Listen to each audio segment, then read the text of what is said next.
আমি সঞ্জিত জামনীয়া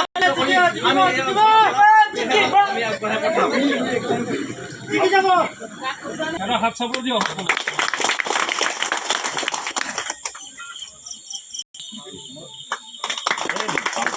জীবন সিনহা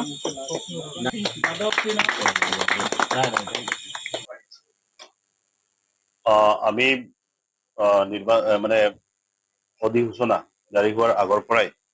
আমি জইনিং চলি আছিলে আমাৰ তথাপিও নমিনেশ্যন দাখিল যোনদিনাৰ পৰা কৰিলো আমাৰ এই জইনিঙৰ প্ৰক্ৰিয়াটো ক্ৰমাৎ বাঢ়ি আছে আৰু স্বতঃস্ফূৰ্তভাৱে অন্য দল ত্যাগ কৰি ফালে বহু সংখ্যক কাৰ্যকৰ্তা আৰু লিডাৰ্ছ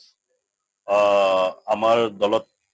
নীতি আদৰ্শত আকৃষ্ট হয় আমাৰ দলত যোগদান হবলৈ আহি আছে স্বতঃস্ফূৰ্তভাৱে মোৰ বাসগৃহত উপস্থিত হৈ আছে আৰু কিছুমান শ্বেডুল আমি ৰখাও নাছিলো তথাপিও তেখেতসকলে আহি পেলে নিজে কৈ আছে যে আমাৰ দলত আপোনালোকৰ দলত আমি যোগদান কৰিবৰ কাৰণে বিচাৰিছো এইটো আমাৰ কাৰণে বহুত সৌভাগ্য এটা যে ৰাইজে ইতিমধ্যে বুজি পাইছে যে ইপিপিএল দল আৰু বিপিএফ দলৰ কেণ্ডিডেট দুয়োজনেই আউট অফ কনষ্টিটুৱেঞ্চি আমাৰ সমষ্টিৰ বাহিৰত এইকাৰণে তেখেতসকলে বহু সংখ্যক কাৰ্যকৰ্তাসকল দল ত্যাগ কৰি ফালে আমাৰ দলত যোগদান হৈছে আজি সৰ্বমুঠ বিপিএফ আমি বেলতলা অঞ্চলতো কৰিলো বহু সংখ্যক আমাৰ ঘৰতো কৰিলো আৰু ইউপিপিএলৰ কৰিলো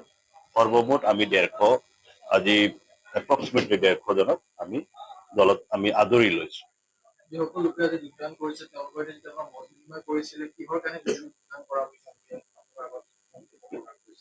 তেখেতসকলে নিজে প্ৰকাশ কৰিছে যে আমাৰ যিমানখিনি আঁচনি আমি পাই আছো যিমানখিনি সুবিধা পাই আছো আৰু যিমানখিনি সমাধান তেখেতসকলৰ সমস্যাৰ সমাধান হৈছে একমাত্ৰ বিজেপি চৰকাৰে কৰিছে গতিকে ইয়াতে অন্য দল কৰি একো লাভ নাই দলহে কৰা হ'ব কিন্তু সমস্যাৰ সমাধান কৰিব গলে অকল বিজেপিয়ে পাৰিব বুলি তেখেতসকলে একদম সাধাৰণ মানুহবিলাকে কথাখিনি বুজি পাই পেলাই আমাৰ ওচৰত আগবাঢ়ি আহিছে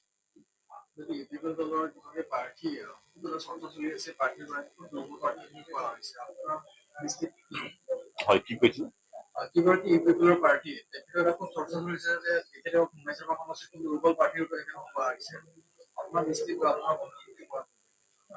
তেনেকে দুৰ্বল বুলি কোৱাটো বেয়া হ'ব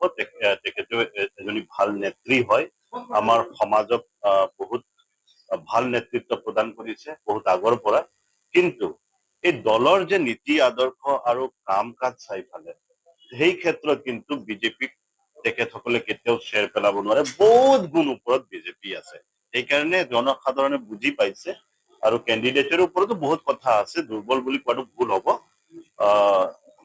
আমি নিজকে আমাৰ যিটো দলীয় ভেটি সেইটো কিন্তু বহুত সবল আছে সেইকাৰণে আকৃষ্ট হৈ পেলে জনসাধাৰণে আগবাঢ়ি আহিছে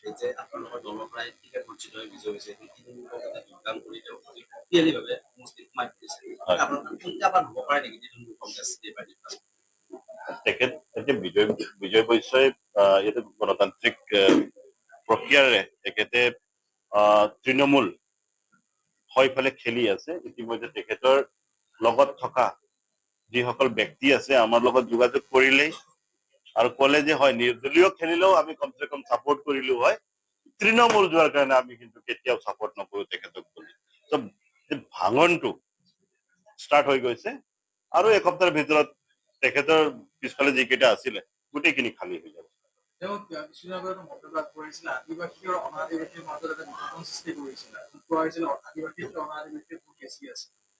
এইটো বহুত দুৰ্ভাগ্যজনক মন্তব্য তেখেতে আগবঢ়াইছে এজন নেতা হলে এনেকে ভাগ ভাগ কৰি পেলে সম্প্ৰদায় জাতিক ভাগ ভাগ কৰি পেলে কথা নকয় ইমেচুৱেৰ্ড হয় পলিটিকেলি ইমেচুৱেৰ্ড হয় তেখেতে মই জনাত ঠিকাদাৰ আছিলে হঠাৎ কিবা এটা অলপ গৰম আহি গল পলিটিক্স ইলেকশ্যন খেলিম বুলি ওলাই আহিছে আৰু ময়ো তেখেতৰ নাম বেছি 3-4 মাহ আগৰ পৰা শুনি পাই আছো য'ত নেকি মই বহুত আগৰ পৰা দলত জড়িত পলিটিকেলি জড়িত সামাজিকৰ লগত জড়িত ঠিকাদাৰ এজনে যদি হঠাৎ গৰম হৈ যায় পকেট গৰম হৈ গৈছে মই ইলেকশ্যন খেলি দিম বুলি ক'লে এইবিলাকে মন্তব্য ওলাব তেখেতৰ হিচাপ কিতাপ কৰি থাকে নহয় অংকটো মিলাই থাকে আমিতো অংক নিমিলাও আমিতো জনসাধাৰণকে চাওঁ সেইটো কাৰণে তেখেতে অংকটো মিলাই আছে যে 26,000 কাৰ আছে 4,000 কাৰ আছে এইবিলাক আমাৰ অংক নহয়। যিকোনো খবৰৰ বাবে যোগাযোগ কৰক 7099017330 লগতে 7099017110 নম্বৰত।